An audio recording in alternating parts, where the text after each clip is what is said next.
नमस्कार विद्यार्थी मित्रांनो, नवीन अभ्यासक्रमानुसार वर्ग 12वा विषय अर्थशास्त्र प्रकरण पहिले सूक्ष्म अर्थशास्त्र आणि स्थूल अर्थशास्त्राचा परिचय. तर विद्यार्थी मित्रांनो, या प्रकरणावर आज आपण दुसरा व्हिडिओ बघणार आहोत. प्रश्न क्रमांक 5. पुढील विधानाशी आपण सहमत किंवा असहमत आहात ते सकाराने स्पष्ट करा. प्रश्न क्रमांक 1. सूक्ष्म अर्थशास्त्राची व्याप्ती अमर्याद आहे. उत्तर: वरील विधानाशी मी असहमत आहे. सकाराने स्पष्ट. सूक्ष्म अर्थशास्त्राला इंग्रजीमध्ये मायक्रो इकॉनॉमिक्स असे म्हणतात. इंग्रजीत मायक्रो या शब्दाची उत्पत्ती मूळ ग्रीक शब्द मायक्रोस या शब्दापासून झाली आहे. मायक्रोस या शब्दाचा मराठीत अर्थ अत्यंत लहान किंवा 1 दशलक्षांश भाग असा होतो. म्हणजेच सूक्ष्म अर्थव्यवस्थेतील अत्यंत सूक्ष्म घटकांचा अभ्यास करते. 2. सूक्ष्म अर्थशास्त्रात विशिष्ट कुटुंब, विशिष्ट उत्पादन संस्था, वैयक्तिक मागणी, वैयक्तिक पुरवठा, वैयक्तिक उत्पन्न, विशिष्ट वस्तूंची किंमत इत्यादींचा अभ्यास केला जातो. 3. सूक्ष्म अर्थशास्त्रात एखादा उपभोक्ता महत्तम समाधान कशा प्रकारे प्राप्त करतो व एखादा उत्पादक किंवा उत्पादन संस्था महत्तम नफा कशा प्रकारे प्राप्त करते याचा अभ्यास केला जातो. सूक्ष्म अर्थशास्त्रात समग्र घटकांचा अभ्यास केला जात नाही. त्यामुळे सूक्ष्म अर्थशास्त्र हे स्वरूपाचे नसून व्यक्तिगत स्वरूपाचे असते. म्हणूनच सूक्ष्म अर्थशास्त्राची व्याप्ती अमर्याद नसून मर्यादित आहे. प्रश्न क्रमांक 2. स्थूल अर्थशास्त्रात वैयक्तिक वर्तनाचा अभ्यास केला जातो. उत्तर: या विधानाशी मी असहमत आहे. कारण 1. स्थूल अर्थशास्त्रात विशिष्ट ग्राहक, वैयक्तिक मागणी, विशिष्ट विक्रेता, वैयक्तिक पुरवठा इत्यादी वस्तूंच्या किमतीचे निर्धारण इत्यादी वैयक्तिक घटकांचा अभ्यास केला जात नाही. सूक्ष्म अर्थशास्त्रात वैयक्तिक घटकांचा अभ्यास केला जातो. सूक्ष्म अर्थशास्त्रात विशिष्ट ग्राहकाच्या महत्तम उपयोगिता प्राप्तीचे आणि विशिष्ट उत्पादकाच्या महत्तम नफा प्राप्तीचे विश्लेषण केले जाते. परंतु स्थूल अर्थशास्त्रात समग्र आर्थिक चलांचा, त्यांच्यातील फलनात्मक संबंधांचा व परस्परावलंबनाचा तसेच त्यांच्यातील बदलांचा व चढउतारांच्या कारणांचा अभ्यास केला जातो. म्हणूनच स्थूल अर्थशास्त्रात वैयक्तिक वर्तनाचा अभ्यास केला जात नाही, तर समग्र घटकांच्या वर्तनाचा अभ्यास केला जातो.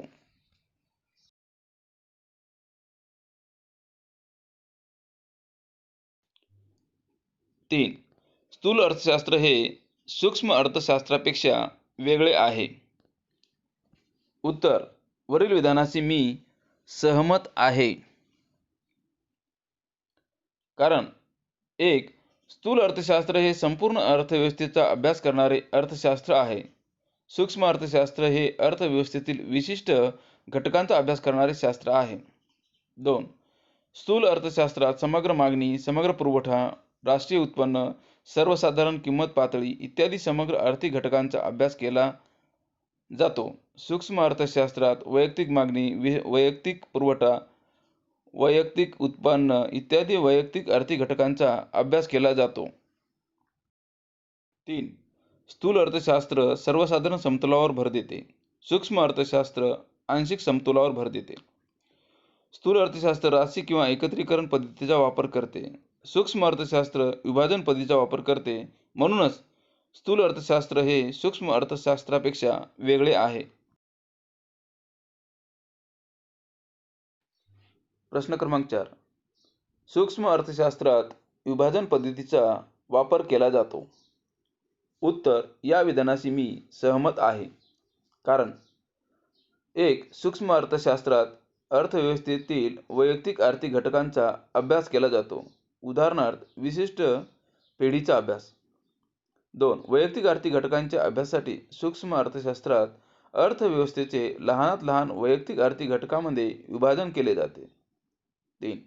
विभाजनानंतर प्रत्येक विशिष्ट घटकांचा स्वतंत्रपणे तपशीलवार अभ्यास केला जातो. म्हणूनच सूक्ष्म अर्थशास्त्रात विभाजन पद्धतीचा वापर केला जातो. प्रश्न क्रमांक 5. सूक्ष्म अर्थशास्त्र हे उत्पन्न सिद्धांत म्हणून ओळखले जाते. उत्तर: मी या विधानाशी असहमत आहे. सकारण स्पष्ट. 1. उत्पन्न सिद्धांताचा समावेश सूक्ष्म अर्थशास्त्रात न होता स्थूल अर्थशास्त्रात होतो. 2. वस्तूंच्या व सेवांच्या किमती त्याच्या मागणीच्या व पुरवठ्याच्या समतोलातून कशा प्रकारे करतात याचा सूक्ष्म अर्थशास्त्रात अभ्यास केला जातो. 3. भूमी, श्रम, भांडवल व संयोजक या 4 उत्पादक घटकांच्या किमती म्हणजेच अनुक्रमे खंड, वेतन, व्याज व नफा हे त्यांच्या मागणीच्या व पुरवठ्याच्या समतोलातून कशा प्रकारे ठरतात यांचाही सूक्ष्म अर्थशास्त्रात अभ्यास केला जातो. म्हणूनच सूक्ष्म अर्थशास्त्र हे उत्पन्न सिद्धांत म्हणून ओळखले न जाता किंमत सिद्धांत किंवा मूल्य सिद्धांत म्हणून ओळखले जाते. प्रश्न क्रमांक 7. पुढील प्रश्नांची सविस्तर उत्तरे लिहा. 1. सूक्ष्म अर्थशास्त्राचे महत्त्व स्पष्ट करा. उत्तर: सूक्ष्म अर्थशास्त्राचे महत्त्व पुढील मुद्द्यांच्या आधारे स्पष्ट करता येते. मुद्दा क्रमांक 1. किंमत निर्धारण स्पष्टीकरण. मागणी व पुरवठ्याच्या समतोलातून वस्तू व सेवा आणि उत्पादन घटकांच्या किंमती कशा ठरतात याचे स्पष्टीकरण सूक्ष्म अर्थशास्त्रात केले जाते. मुद्दा क्रमांक 2. मुक्त बाजारपेठीय अर्थव्यवस्थेची कार्यपद्धती समजण्यास उपयोगी.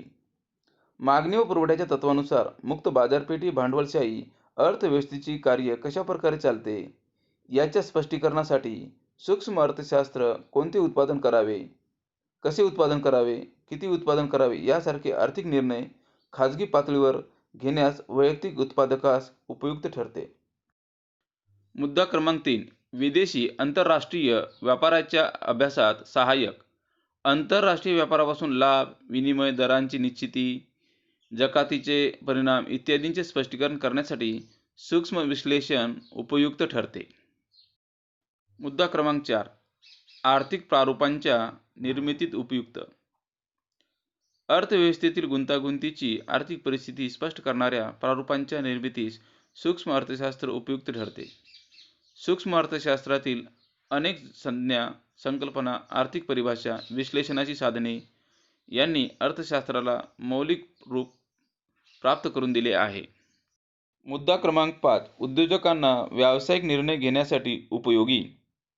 किंमत, उत्पादन खर्च, गुंतवणूक, महत्तम उत्पादकता, वस्तूच्या भविष्यकालीन मागणीचा अंदाज इत्यादी संबंधी निर्णय घेण्यासाठी उद्योजकास सूक्ष्म अर्थशास्त्रातील किंमत सिद्धांताचा अभ्यास उपयोगी ठरतो. मुद्दा क्रमांक 6.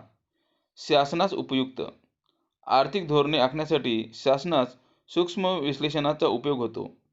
कर विषयक धोरणे, सार्वजनिक खर्च विषयक धोरणे, किंमत विषयक धोरणे, साधनांच्या कार्यक्षम वाटपासंबंधी धोरणे आखण्यासाठी सूक्ष्म विश्लेषण शासनास मार्गदर्शन करते. मुद्दा क्रमांक 7. कल्याणकारी अर्थशास्त्राचा आधार. सूक्ष्म अर्थशास्त्रात आर्थिक कल्याणाच्या निकषांची चिकित्सा होते. साधनांचा अपयोग टाळून महत्तम कल्याणाचे उद्दिष्ट कसे साधता येते याचे विवेचन सूक्ष्म अर्थशास्त्रात केले जाते. अशा प्रकारे सूक्ष्म अर्थशास्त्र हे सैद्धांतिक तसेच व्यावहारिकदृष्ट्याही अत्यंत महत्त्वाचे आहे. 2. स्थूल अर्थशास्त्राची संकल्पना वैशिष्ट्यासह स्पष्ट करा. उत्तर: स्थूल अर्थशास्त्र हे समग्रलक्षी अर्थशास्त्र किंवा समष्टी अर्थशास्त्र म्हणून ओळखले जाते. अर्थशास्त्राला इंग्रजीत मायक्रो इकॉनॉमिक्स असे म्हणतात. इंग्रजीत मायक्रो या शब्द ग्रीक भाषेतील मायक्रोस या शब्दापासून घेतलेला आहे. मायक्रो या शब्दाचा अर्थ मोठा, समग्र किंवा स्थूल असा होतो. यावरून अर्थशास्त्र संपूर्ण अर्थव्यवस्थेची पातळीवरील समग्र आर्थिक घटकांचा अभ्यास केला जातो.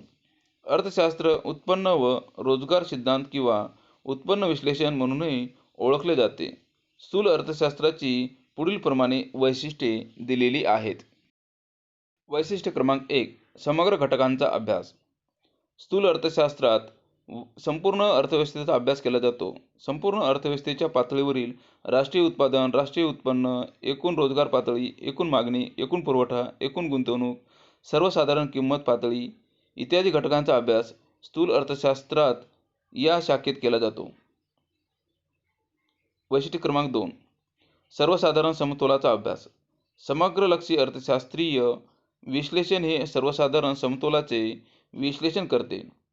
हे विश्लेषण संपूर्ण अर्थव्यवस्थेचा समतोल कसा प्रस्थापित होतो याचे स्पष्टीकरण करते. समग्रलक्षी अर्थशास्त्रीय विश्लेषणात अर्थव्यवस्थेतील अनेक चलांच्या वर्तनाचा एकाच वेळी अभ्यास केला जातो.